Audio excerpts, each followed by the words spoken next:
নমস্কার বন্ধুরা, মন কিচেনে আপনাদের সবাইকে স্বাগত। আশা করি আপনারা সবাই খুব ভালো আছেন। আজকে আমি একদম দোকানের মতো টুটিফুটি বাড়িতে আপনাদেরকে তৈরি করে দেখাবো। কোনো রকম ঝামেলা ছাড়াই খুব সহজে ঘরে থাকা উপকরণ দিয়ে আপনারা বাড়িতেই তৈরি করে নিতে পারবেন এত সুন্দর টুটিফুটি। কেক তৈরি করতে গেলে আর বাজার থেকে টুটিফুটি কিনে আনতে হবে না। এইভাবে করে বানিয়ে রাখলে আপনারা 1 বছর পর্যন্ত সংরক্ষণ করে রেখে দিতে পারবেন এই টুটিফুটি। কিভাবে খুব সহজে এত সুন্দর করে টুটিফুটি বাড়িতেই তৈরি করে নিয়েছি সেটাই আপনাদের সাথে শেয়ার করব। টুটিফুটি তৈরি করার জন্য এখানে আমি পেঁপে নিয়েছি। পেঁপে দিয়ে আজকে আমি আপনাদেরকে টুটিফুটি তৈরি করে দেখাবো। এত সুন্দর হয় এই পেঁপের টুটিফুটি, না দেখলে বিশ্বাসই করবেন না। তার জন্য প্রথমে পেঁপেটাকে আমি কেটে নিচ্ছি আর তারপরে খুব ভালো করে খোসাটাকে ছাড়িয়ে নিচ্ছি। পেঁপের খোসাটাকে খুব ভালো করে ছাড়িয়ে নিতে হবে যাতে সবুজ অংশটা একদম দেখা না যায়। খুব ভালো করে পেঁপের খোসাটাকে ছাড়িয়ে নেওয়ার পরে এখন টুটিফুটির শেপ দিয়ে আমি ছোট ছোট করে পেঁপেগুলোকে কেটে নেব। দেখুন ঠিক এইরকম ছোট ছোট করে আমি টুটিফুটির জন্য পেঁপেগুলোকে কেটে নিচ্ছি। আপনারা চাইলে টুটিফুটির শেপগুলো এর থেকে বড় কিংবা এর থেকে ছোট করেও কেটে নিতে পারেন। দেখুন সবগুলো পেঁপে আমি একই রকম সাইজ করে কেটে নিয়েছি। এখন খুব ভালো করে পেঁপেগুলোকে একটুখানি আমি ধুয়ে নেব। পেঁপের মধ্যে অনেক কষ থাকে, তাই একটু কষলে কষলে পেঁপেগুলোকে ধুয়ে নিতে হবে। দেখুন পেঁপেগুলোকে খুব ভালো করে ধুয়ে নেওয়ার পরে জলটাকে ঝরিয়ে তুলে নিচ্ছি। সবগুলো পেঁপে আমি খুব ভালো করে ধুয়ে তুলে নিয়েছি জল ঝরিয়ে। এখন উনানে একটা কড়াই বসিয়ে দিয়ে এখানে আমি 1.5 গ্লাস মতো জল দিয়ে দিচ্ছি। এখন জলের মধ্যে আগে থেকে কেটে রাখা পেঁপেগুলোকে দিয়ে দিচ্ছি। এখন পেঁপেগুলোকে দিয়ে উনানের আঁচটাকে হাইতে করে দিয়ে 5 থেকে 7 মিনিট আমি পেঁপেগুলোকে সেদ্ধ করে নেব। পেঁপেগুলো খুব বেশি সেদ্ধ করা যাবে না, মোটামুটি 70% মতো সেদ্ধ করলেই হবে। ওর থেকে বেশি সেদ্ধ করলে পেঁপেগুলো গলে যাবে, টুটিফুটিগুলো একদম ভালো হবে না। দেখুন পেঁপেগুলো মোটামুটি 5 থেকে 7 মিনিট আমি সেদ্ধ করে নিয়েছি হাই ফ্লেমে। আর পেঁপেগুলো আমার 70% মতো সেদ্ধ হয়ে গেছে। এখন খুব ভালো করে জলটাকে ঝরিয়ে নেব। পেঁপেটাকে ঢেলে খুব ভালো করে জলটাকে ঝরিয়ে নেব। আর এইদিকে উনানে আরও একটা কড়াই বসিয়ে দিয়ে এখানে একটা বাটি মেপে হাফ বাটি চিনি দিয়ে দিয়েছি। যতটা চিনি ঠিক ততটাই এখানে জল ব্যবহার করেছি। এখন চিনিটা গলে যাওয়া অবধি অপেক্ষা করব। দেখুন চিনির রসটা তৈরি হয়ে গেছে। এখন আগে থেকে সেদ্ধ করে জল ঝরিয়ে রাখা পেঁপেগুলোকে আমি চিনি শিরার মধ্যে দিয়ে দিচ্ছি। এখন খুব ভালো করে নেড়ে চেড়ে বেশ কিছুক্ষণ রান্না করে নেব, যতক্ষণ না চিনির শিরাটা একদম শুকিয়ে যাচ্ছে।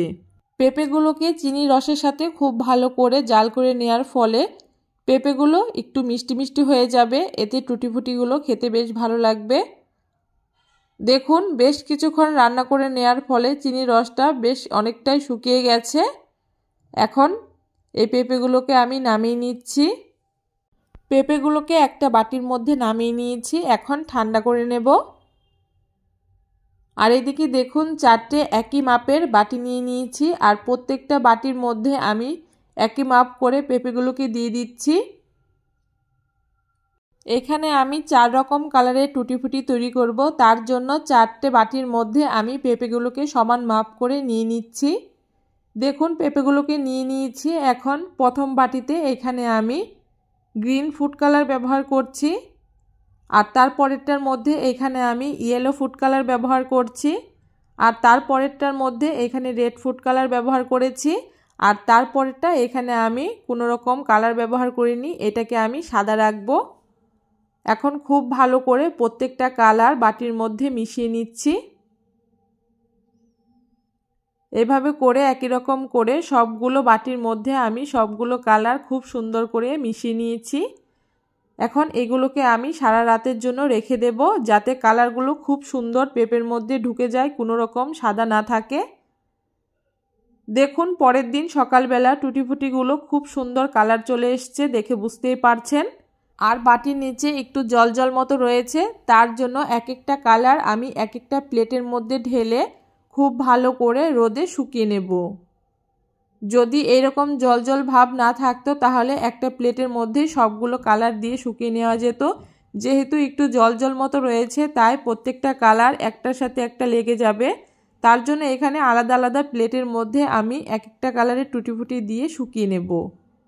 দেখুন এখানে সবগুলো প্লেটের মধ্যে আমি টুটি ফুটিগুলোকে ঢেলে মোটামুটি 2 দিন খুব ভালো করে শুকিয়ে নিয়েছি। আর টুটি ফুটিগুলো কত সুন্দর শুকিয়ে গেছে, দেখে বুঝতেই পারছেন কতটা সুন্দর হয়েছে। এখন প্রত্যেকটা কালার আমি একসাথে মিশিয়ে নিচ্ছি। দেখুন টুটি ফুটিগুলো কতটা সুন্দর হয়েছে, একদম বাজার থেকে কিনে আনা টুটি ফুটির মতোই লাগছে। আপনারাও খুব সহজে বাড়িতে ঘরে থাকা উপকরণ দিয়ে এরকম বাজারের মতো টুটি ফুটি তৈরি করে নিতে পারবেন। টুটি ফুটি তৈরি করে যদি আপনারা এরকম কাচের বয়ামের মধ্যে রেখে দেন তাহলে 1 বছর পর্যন্ত ব্যবহার করতে পারবেন। এখন থেকে আর কেক বানাতে গেলে টুটি ফুটি বাজার থেকে কিনে আনতে হবে না, ঘরে খুব সহজে এই পদ্ধতিতে তৈরি করে নিতে পারবেন। কেমন লাগলো আজকে খুব সহজ পদ্ধতিতে এই টুটি ফুটির রেসিপি অবশ্যই কমেন্ট করে জানাতে ভুলবেন না। ভিডিওটা ভালো লাগলে অবশ্যই সবার সাথে শেয়ার করে দেবেন। আর আমার চ্যানেলে নতুন বন্ধু থাকলে অবশ্যই চ্যানেলটাকে সাবস্ক্রাইব করে দেবেন।